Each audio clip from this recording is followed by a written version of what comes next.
ناظرین، اس سے پہلے کہ ویڈیو شروع کی جائے، اگر آپ نے اب تک ہمارے چینل کو سبسکرائب نہیں کیا ہے تو اسے ابھی سبسکرائب کر دیں۔ سر رونالڈ راس 1857 ٹو 1932 یہ ایک برطانوی ڈاکٹر تھا جو ہندوستان میں مقیم تھا۔ سن 1902 میں ملیریا پر کیے گئے کام پر اسے نوبل پرائز دیا گیا۔ اس زمانے میں ملیریا کو ہندوستان اور افریقہ جیسے ملکوں میں دہشتناک بیماری تصور کیا جاتا تھا۔ کئی ہزار لوگ ملیریا سے مر رہے تھے، خاص کر ملک کے دیہاتی حصوں میں۔ گو کہ ملیریا کے علاج کو معلوم کر لیا گیا تھا، لیکن ایک شخص سے دوسرے شخص کو یہ بیماری کس طرح پھیلتی ہے اور اس کی وجوہات کیا ہیں، یہ لوگوں کو معلوم نہ تھی۔ سر رونالڈ راس اس بات سے واقف تھا کہ یہ بیماری ایک خلوی جانور پلاسموڈیم کے ذریعے پیدا ہوتی ہے، جو ملیریا سے متاثرہ شخص کے ریڈ بلڈ سیلز میں پائے جاتے ہیں۔ اس نے یہ بھی دریافت کیا کہ جب مچھر ملیریا سے متاثرہ شخص کا خون چوستا ہے تو یہ جانور مچھر کے معدے میں داخل ہو جاتے ہیں۔ اس کے مطالعہ نے اس اہم نکتے کا اشارہ دیا کہ ملیریا کس طرح ایک شخص سے دوسرے شخص تک پھیلتا ہے، اور اس نے یہ بھی بتلایا کہ مچھروں کو ختم کر کے کس طرح ملیریا پر قابو پایا جا سکتا ہے۔ اس نے یہ بھی بتلایا کہ مچھردان کا استعمال اور مچھروں کے مقام پیدائش پر DDT کا چھڑکاؤ کر کے ملیریا سے چھٹکارا پایا جا سکتا ہے۔ اس بات کو بتلانا ضروری ہے کہ راس نے ملیریا پر اپنا کام حیدرآباد میں کیا۔ جیمز ڈی واٹسن اور FHC کریک۔ واٹسن امریکی اور کریک برطانوی شہری ہے۔ ان دونوں نے مل کر DNA ڈی آکسی ریبوز نیوکلیک ایسڈ کی ساخت پر کام کیا۔ DNA ایک جینی مادہ ہے جو والدین کے ذریعے بچوں میں منتقل ہوتا ہے۔ ان کی پہنچائی ہوئی معلومات جسم میں موجود مختلف پروٹینز کی ترکیب، ان کی ساخت اور جسم میں ان کے افعال کے تعین کے لیے ضروری تھی۔ دوسرے لفظوں میں، اس کے ذریعے عضویوں کی ساخت اور افعال کا تعین کیا جاتا ہے۔ واٹسن اور کریک نے یہ تجویز کیا کہ DNA دوہری مرغولی ساخت کے ہوتے ہیں، اور یہ واضح کیا کہ کس طرح یہ ساخت اطلاعات کو محفوظ اور منتقل کرنے میں مدد دیتی ہے، جو خلیے کی کارکردگی کے لیے ضروری ہے۔ اس کام کی وجہ سے حیاتیات کے میدان میں ایک نئی شاخ کی بنیاد رکھی گئی، جسے مالیکیولر بائیولوجی یا سالماتی حیاتیات کہا جاتا ہے۔ سالماتی حیاتیات انسانی زندگی کے ہر پہلو پر استعمال ہوتی ہے۔ حیاتیات میں ان کے اس کارنامے کی وجہ سے واٹسن اور کریک کو HF ولکنسن کے ساتھ سن 1962 میں نوبل انعام دیا گیا۔ سلیم معیز الدین عبدالعلی سن 1896 تا سن 1988۔ سائنس کی دنیا میں یہ سلیم علی کے نام سے جانے جاتے ہیں۔ سلیم علی سن 1896 میں پیدا ہوئے اور کسی یونیورسٹی میں باقاعدہ تعلیم حاصل نہیں کی۔ انہیں بچپن ہی سے پرندوں میں دلچسپی تھی، اور یہ دلچسپی ان کی زندگی کے آخری لمحوں تک بھی برقرار تھی۔ وہ علم جس میں پرندوں اور ان کی زندگی گزارنے کی عادتوں کے بارے میں پڑھا جاتا ہے، علم الطیور یعنی آرنیتھولوجی کہلاتا ہے۔ سلیم علی ہمارے ملک میں اس علم کے بانی ہیں۔ انہوں نے ہمارے ملک کے پرندوں کے بارے میں 2 کتابیں بھی لکھی ہیں۔ انہیں کئی قومی اور بین الاقوامی انعامات سے نوازا گیا ہے، جیسے تحفظ جنگلی جانوران کے لیے پالگٹی انعام۔ MS Swaminathan. Mankombu Sambasivan Swaminathan ہمارے ملک کے ہندوستان میں سبز انقلاب پروگرام کو لاگو کرنے کے ذمہ دار ہیں۔ سوامی ناتھن ایک زرعی سائنسدان ہیں۔ ملک میں غذا کی کمی نے آپ کو متحرک کیا۔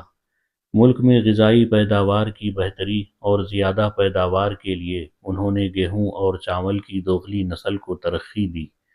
اس کے علاوہ آپ نے آلو اور پٹسن کی دوغلی نسل حاصل کرنے کا سخت اور مشکل کام بھی انجام دیا، جس کے نتیجے میں زیادہ پیداوار حاصل ہو رہی ہے۔ اس کے علاوہ آپ نے زراعت میں جدید طریقوں کو متعارف کروایا۔ آپ ہی کی کوششوں کی وجہ سے ہمارے ملک کی آزادی کے کچھ ہی برسوں میں غذائی پیداوار میں کافی اضافہ ہوا ہے۔ یہ دور سبز انقلاب، گرین ریولوشن کہلاتا ہے۔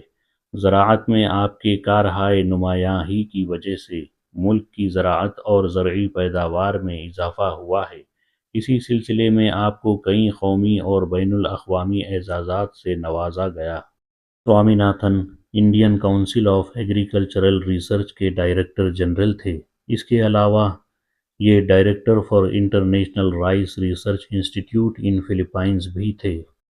حال ہی میں آپ نے ایک تحقیقی ادارے کی بنیاد ڈالی جسے سوامی ناتھن ریسرچ فاؤنڈیشن کا نام دیا گیا ہے۔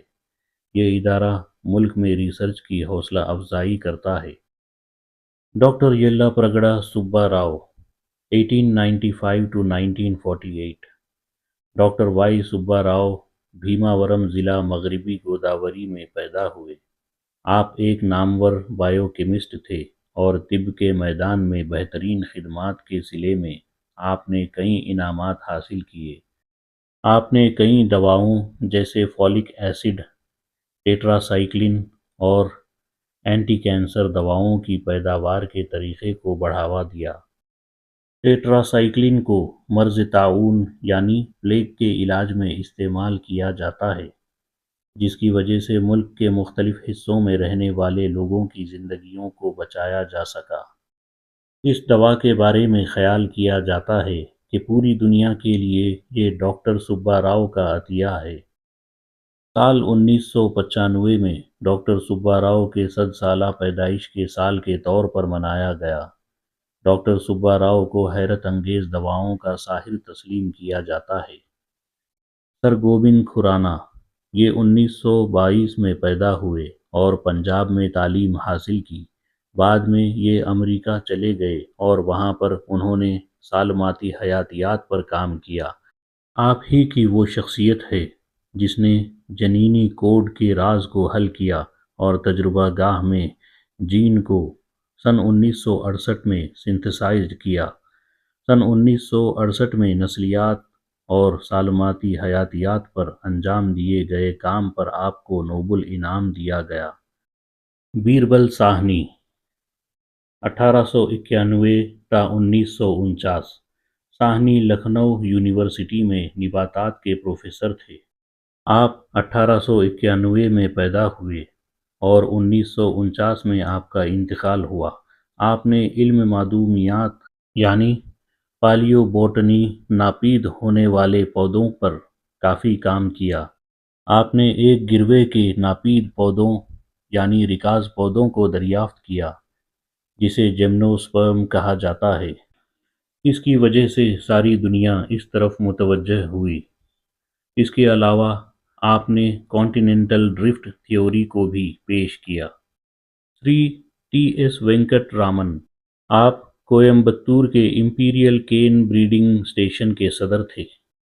آپ نے جوار اور گنے کی میل سے گنے کی ایک نئی قسم تیار کی۔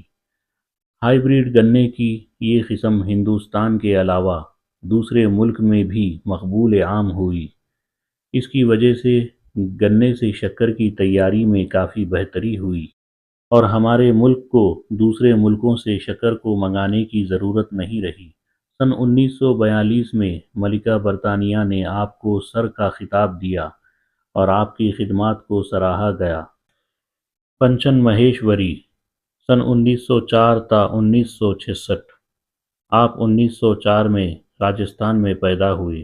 آپ نے دہلی یونیورسٹی میں نباتات کے پروفیسر کی حیثیت سے خدمت انجام دی۔ آپ نے پودوں کے جینین پر کافی کام کیا۔